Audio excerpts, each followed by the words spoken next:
नमस्कार दोस्तों, बात करते हैं पंजाब नेशनल बैंक की। 87 का स्टॉक है। नया 52 वीक लो लगा है। बाजार के हालात थोड़े से और ज्यादा खराब हुए आज के दिन में। हालांकि शुरुआत अच्छी हुई थी, बट वहां से बिकवाली आई और लगातार फिर लोअर एंड पर बना है। रिकवरी के पैटर्न बने थे बीच में, बट उसके बाद फिर दोबारा से ऊपर नीचे ही बाजार रहा। कोई बहुत अच्छी रिकवरी यहाँ पर देखने को नहीं मिली, बट रिकवरी के संकेत अभी भी बाजार में है।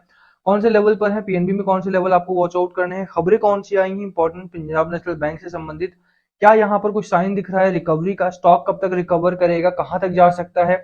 किसी ने अगर 100 प्लस बाय किया है, 110 प्लस बाय किया है, तो क्या उसको निकलने की रणनीति लेनी चाहिए या फिर अभी होल्ड करने वाला स्टॉक है। बात करेंगे इस वीडियो में इन सभी चीजों के बारे में। चलिए शुरुआत करते हैं इस वीडियो की।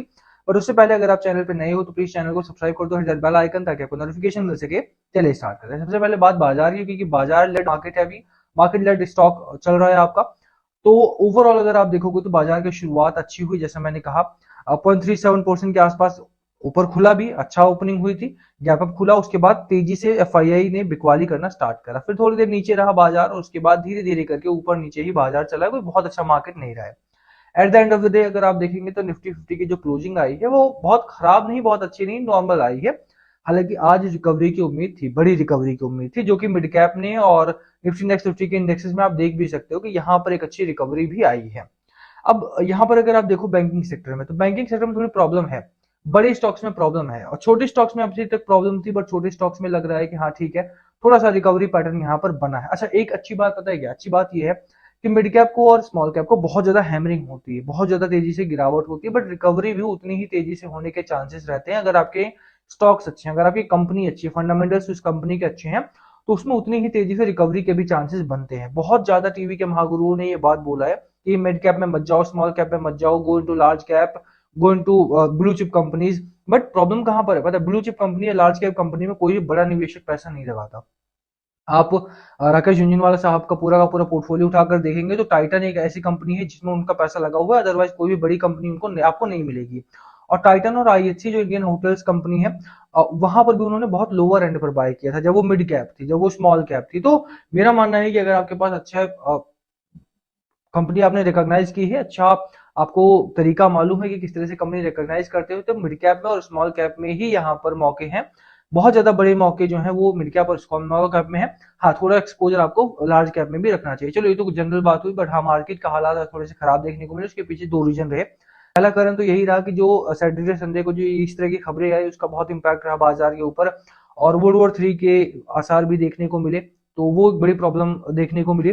ट्रंप ने जिस तरह से जेलेंस्की की बेइज्जती की और उनको व्हाइट हाउस से निकाल दिया, पूरा का पूरा जो यूक्रेनियन टीम थी उसको बाहर निकाल दिया गया वहां से, और वो यूक्रेनियन प्रेसिडेंट का इस तरह से बेइज्जत होना थोड़ा सा यहाँ पर प्रॉब्लमेटिक सिचुएशन बनती है ग्लोबल सिनेरियो के पॉइंट ऑफ व्यू से देखा जाए तो। यूरोपियन यूनियन जो है वो पूरा का पूरा जेलेंस्की को सपोर्ट कर रहा है, यूक्रेन को सपोर्ट कर रहा है, ऑब्वियस सी बात है। अभी क्या यूएस ने एक तरह से अपने जो अलाइज थे उनको आंख दिखाना स्टार्ट कर दिया, जो कि बहुत ही नेगेटिव सेंटीमेंट दे रहा है इस समय पर ग्लोबल सिनेरियोज में। रशिया को सपोर्ट कर रहा है यूएस एक तरीके से, और ये बहुत ही नेगेटिव हो सकता है आने वाले दिनों के लिए। तो अभी क्या करना है क्या नहीं वो देखने वाली बात होगी, क्योंकि हो सकता है कि यूएस जो है वो अपने सोल्जर्स को वापस बुलाए यूक्रेन से। अगर ऐसा कुछ होता है तो यूक्रेन और रशिया के जो बीच का टसल है वो बढ़ेगा, जिससे कि ग्लोबल संकेतों में और ज्यादा नेगेटिविटी आएगी, जिससे कि बाजारों में और ज्यादा बिकवाली का माहौल बनेगा। दूसरी बड़ी खबर आई है कल के दिन में, जो मुंबई कोर्ट ने ऑर्डर दिया है एफआईआर करने के लिए सेबी के चीफ माधवीपुरी बुच पर। अब ये केस ना बहुत टाइम से चल रहा है, प्रॉब्लम यहाँ पर बहुत ज्यादा है। अगर सेबी के ऊपर केस होता है, माधवीपुरी बुच जो सीईओ रह चुकी हैं उनके ऊपर केस होता है, तो प्रॉब्लम बढ़ेंगे। देखिए मार्केट में आज भी अगर आपने देखा हो तो ईडी ने 3500 करोड़ के आसपास का स्कैम यहाँ पर बस्ट किया।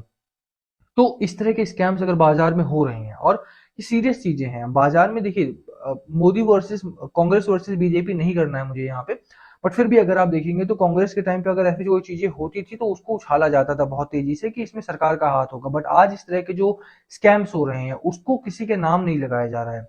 माधीपुरी बुच के ऊपर बाहरी तौर पे भी एलिगेशंस लगाए गए, उसके बाद जब पूरा का पूरा अडानी साहब का वो ग्रुप वाला केस हुआ, स्कैम हुआ, उसमें भी माधीपुरी बुच के ऊपर स्कैम का आरोप लगाया गया, उसके बाद भी इनके ऊपर आरोप लगते रहे, बट सेबी ने इनको लगातार बचाया है। अभी मुंबई कोर्ट ने एफआईआर के ऑर्डर ही दे दिए हैं कि एफआईआर करो, तो पुलिस को एफआईआर करना ही पड़ेगा। अब ये नेगेटिव सेंटीमेंट वाली न्यूज है। यहां से बड़ा प्रॉब्लम क्रिएट होता है फॉर द रिटेल इन्वेस्टर, क्योंकि अगर इस तरह का अगर कोई भी इस तरह की संकेत आते हैं। आपको पता ही है कि ट्रैफिकोल करके जो आईपीओ आया था, जो कि लिस्ट भी नहीं हो पाया, जिसमें बहुत सारा पैसा रिटेल का फंस गया था। आईपीओ आया, सब्सक्राइब हुआ, ओवर सब्सक्राइब हुआ, आईपीओ में रिटेल का पैसा बहुत ज्यादा लगा, लोगों को लगा कि जब लिस्ट होगा तो वो पैसा मिलेगा, बट वो लिस्ट ही नहीं हुआ। तो इस तरह की प्रॉब्लम्स इनके रहते हुए हुई हैं, तो ये बड़ी प्रॉब्लम्स है, और इस तरह की चीजें को देखते हुए ही मुंबई कोर्ट ने इनके ऊपर एफआईआर के चार्जेस लगाए हैं, एफआईआर करने के आदेश दिए। इनके साथ साथ 5 लोगों को और भी एफआईआर करने के आदेश दिए हैं स्टॉक मार्केट फ्रॉड के अगेंस्ट में। अब अगर इस तरह का कोई भी स्टॉक मार्केट फ्रॉड निकल के आता है सामने, तो वो मार्केट के लिए बहुत ही खतरनाक होगा। और ऐसे ऐसे स्टॉक, ऐसे ऐसे चीजें हुई हैं पिछली, जब कांग्रेस रिजीम चल रहा था, तो उस टाइम पर अगर इस तरह का कुछ होता तो मार्केट में बड़ा फॉल आता था, और वो इस समय पर बचा रहे हैं, बच रहा है, क्योंकि चीजें खराब हो रही है। सेबी ने अपना स्टेटमेंट जारी किया है इनके पक्ष में। तो चीजें हैं यहाँ पे जो काफी हैं, जो मार्केट को परेशान कर रही हैं। अगर इस तरह का कोई चीज प्रूव होती है तो मार्केट के लिए ज्यादा गिरावट वाले संकेत देगी। जो स्टॉक इस समय 140 से आकर के 87 पे आ चुका है, वो स्टॉक और भी नीचे जा सकता है अगर इस तरह का कोई स्कैम निकल के बाहर आता है तो। अब ये तो रही बाजार की बात। अब बात करें पीएनबी की, तो पीएनबी में 2-3 चीजें अपडेट हुई हैं, उनकी हम चर्चा यहाँ पर कर लेते हैं। सबसे पहली बात, चार्ट इसका 95 के आसपास का सपोर्ट लेवल था हमारा, वहां से ब्रेक डाउन हो चुका है। तो अब यहाँ से थोड़ा देखने वाली बात होगी कि जो इसका लास्ट यानी कि नेक्स्ट जो सपोर्ट लेवल है वो 80 रुपीज के आसपास है। यानी कि ये जो लेवल आपको दिख रहा है, यहाँ पर अगर आकर के स्टॉक रुकता है तो थोड़ा सा यहाँ पर स्ट्रेंथ मिल सकती है। ये एक ऐसा स्ट्रॉन्ग लेवल है कि 80 रुपए का सपोर्ट लेवल अब यहाँ पर बन रहा है। मार्केट में अगर थोड़ी भी गिरावट होगी, मार्केट में अगर थोड़ा भी उथल पुथल होगा, मार्केट में अगर थोड़ा भी आपको दिखता है कि हाँ यहाँ से वॉल्यूशन बढ़ सकता है, यहाँ पर थोड़ा सा उथल पुथल बढ़ रही है, तो स्टॉक आपका 80 रुपए के करीब में जाकर के देखेगा। इससे नीचे अभी तो नहीं जाएगा, बट हाँ 80 रुपए का सपोर्ट लेवल यहाँ पर बना हुआ है। 87 84 के आसपास कोई सपोर्ट लेवल नहीं है, तो ये सीधा का सीधा 80 रुपीज आप लेकर के चलो कि बाजार में 80 रुपए इस स्टॉक में आ सकते हैं। दूसरी बात, अगर ये स्टॉक में थोड़ा बहुत तेजी देखने को मिलती है, जैसे मैंने स्टार्टिंग में द वीडियो बोला, मार्केट में रिकवरी के संकेत हैं और वो आनी चाहिए थी, बट वो नहीं आई। रीजन वही है कि जिस तरह की खबरें आ रही है, अगर आप सेबी चीफ पर ही इल्जाम लगेगा, उनके अगेंस्ट ही एफआईआर होगी, तो फिर प्रॉब्लम तो बढ़ेगी बाजार में। ठीक है, बाजार को सेबी रेगुलेट करता है, और सेबी के ऊपर ही अगर इल्जाम लगाए जाएंगे तो प्रॉब्लम बढ़ सकती है आने वाले दिनों में भी। तो आपको देख करके चलना है कि बहुत ज्यादा एक्सपोज नहीं करना है खुद को मार्केट के लिए।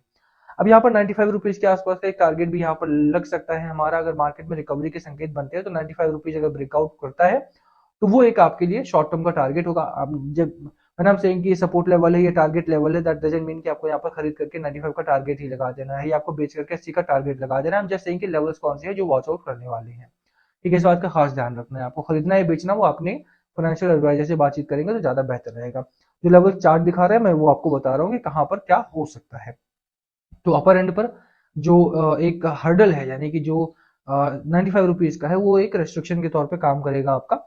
और लोअर एंड पे जो 80 रुपए का लेवल है, वो आपका सपोर्ट लेवल के तौर पे काम करने वाला है। तो बाजार में भी चार्ट की बात करूँ तो चार्ट बहुत अच्छा देखने को नहीं मिल रहा है, क्योंकि मार्केट के संकेत जो है वो नेगेटिव है। ऐसे में 80 रुपए ज्यादा प्रोबेबल है कि 80 रुपए आपके लिए पहले आ जाएंगे। अच्छा, एक अच्छी बात यह है कि स्टॉक आपका ओवरसोल्ड ट्रेजेक्ट्री में है। तो ओवरसोल्ड ट्रेजेक्ट्री का मतलब यह है कि यहाँ से बहुत ज्यादा गिरावट के संकेत नहीं है। बहुत ज्यादा गिरावट के संकेत ऐसे नहीं है कि 80 रुपए के आसपास अगर आता भी है तो वहां से फिर वो एक अच्छी रिकवरी भी आपके लिए तैयार बैठी है। अभी भी यहाँ पर रिकवरी के संकेत है, बट मार्केट की जो खबरें हैं वो उसको हैमरिंग कर रही है लगातार। आज अच्छी रिकवरी होनी थी, आज अच्छी रिकवरी हुई भी मिड कैप में, और निफ्टी नेक्स्ट 50 के स्टॉक्स में बहुत सारे स्टॉक्स आज चले भी। लेकिन अभी भी बाजार में वो जो रिकवरी का लेवल है जो आना चाहिए वो नहीं आ रहा है। तो थोड़ी सी प्रॉब्लमेटिक सिचुएशन बाजार में है खबरों की वजह से। पीएनबी की जहां तक बात रही, इसमें खबरें अच्छी हैं। एफआईआई को लेकर के सवाल आया था कि एफआईआई ने बेचा है, क्या ये नेगेटिव सेंटीमेंट है? तो भैया मैं आपको फिर बता रहा हूँ कि एफआईआई ने 3% के करीब का अपना माल बेचा जरूर है, बट वही 3% म्यूचुअल फंड ने बाय किया है। बाजार में कुछ हो रहा हो, सेबी के ऊपर कोई भी इल्जाम लग रहा हो, PNB is still the second largest bank of India. PNB अभी भी जो इनका रेवेन्यू है, जो इनका नेट प्रॉफिट है, वो अभी भी बना रही है, इट्स कंटिन्यूअसली ग्रोइंग। और मुझे इसी के ऊपर लगता है कि 34,000 करोड़ का रेवेन्यू करने वाली कंपनी, जो कि ईयर ऑन ईयर भी ग्रो कर रही है और क्वार्टर ऑन क्वार्टर भी ग्रो कर रही है। साथ में नेट प्रॉफिट देखेंगे 4500 करोड़ का नेट प्रॉफिट है, जो कि क्वार्टर ऑन क्वार्टर और ईयर ऑन ईयर अच्छा ग्रो कर रहा है। तो मुझे लगता है कंपनी इंटरनली प्रॉब्लम नहीं है। बाजार के उथल पुथल में थोड़ा दिन हो सकता है परेशान रहे, हो सकता है 80 रुपए के लेवल भी आपको देखने को मिले, हो सकता है कि 95 और 80 के बीच में थोड़ा समय लगाए यहाँ पे उससे ऊपर निकलने के लिए। But at the end of the day जब मार्केट में रिकवरी आएगी तो पीएनबी में भी बड़ी रिकवरी के संकेत हैं यहाँ पे, क्योंकि फंडामेंटली कंपनी काफी स्ट्रांग है। फंडामेंटली कंपनी बहुत अच्छा काम करी, सेकंड लार्जेस्ट कंपनी है दोबारा से, पहले थर्ड हो गई थी, उससे पहले तो और भी नीचे चली गई थी। एनपीए वगैरह भी अगर आप देखेंगे तो 0.81% के आसपास का नेट एनपीए है, और 2 से 3% के बीच में ही इनका ग्रॉस एनपीए भी लाई करता है। तो कहीं ना कहीं कंपनी बहुत अच्छा कामकाज कर रही है। मुझे नहीं लगता कि यहाँ पर शॉर्ट टर्म की हर्डल्स को देखते हुए लॉन्ग टर्म का डिसीजन लेना चाहिए। बाकी क्या है आपकी स्ट्रेटजी स्टॉक को लेकर के, कंपनी को लेकर के और खासतौर पर बाजार को लेकर के, माधवी पुरी साहब के मतलब मैडम के ऊपर जो एलिगेशंस लगे हैं, आपको क्या लगता है कितना सच है कितना गलत है? कमेंट करना, बताना, अपनी राय से शेयर करना, हम उस पर बातचीत करेंगे कमेंट सेक्शन में। वीडियो को यहीं खत्म करेंगे। पसंद आए तो लाइक करना, चैनल पे नए हो तो सब्सक्राइब किए बिना मत जाना। Thank you for watching and yes please comment below अगर कुछ पूछना हो तो। अगेन कोई भी बाय सेल रिकमेंडेड वीडियो नहीं था, it's purely for educational purposes. तो उसका ध्यान रखना, किसी भी खरीदने से पहले बेचने से पहले अपने फाइनेंशियल एडवाइजर से जरूर जरूर बातचीत कर लेना। Thank you again.